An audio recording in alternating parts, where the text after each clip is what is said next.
नमस्कार, देशोन्नतीमध्ये मी साक्षी आपलं स्वागत करते। सुईचा टोचून घेण्याचा साधा विचार जरी मनात आला तरी अनेकांच्या अंगावर काटा येतो। विशेषतः लहान मुलांना इंजेक्शनची भीती असतेच, पण काही प्रौढही सुईपासून दूर राहण्याचा प्रयत्न करतात। याच पार्श्वभूमीवर नागपूर शहरात आरोग्य सेवेत एक मोठी क्रांती घडली आहे।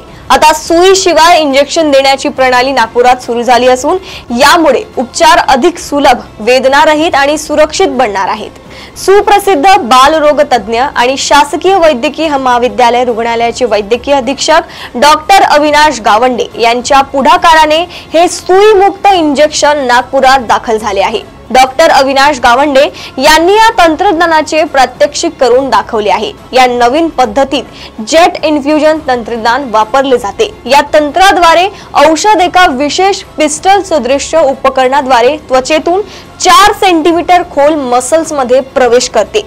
इंजेक्शन देताना कोणतीही सुई वापरली जात नाही। उच्च दाबाचा वापर करून औषध त्वचेच्या आत सोडले जाते। त्यामुळे त्या पद्धतीत ना सुईची भीती, ना वेदना, ना सूज आणि सर्वात महत्त्वाचं म्हणजे संसर्गाचा धोका अत्यंत कमी।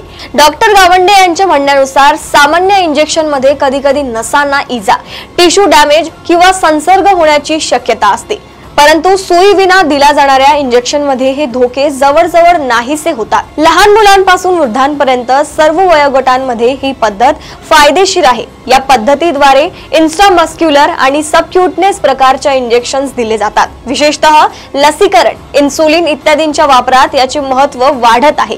मात्र तेलयुक्त औषधांसाठी ही पद्धत उपयुक्त नाही, असेही डॉक्टर अविनाश गावंडे यांनी स्पष्ट केले। लहान मुलांपासून वयोवृद्ध व्यक्तींपर्यंत या तंत्रज्ञानाचे चाचणी आधारित प्रयोग झाले असून याचे परिणाम समाधानकारक आहेत। यामुळे भविष्यात या पद्धतीचा वापर अधिक व्यापक प्रमाणावर होण्याची शक्यता आहे। सुईची भीती दूर करत सुरक्षित आणि वेदनारहित उपचार देणारे हे तंत्रज्ञान नागपूरच्या आरोग्य क्षेत्रात एक नवीन वाट निर्माण करत आहे।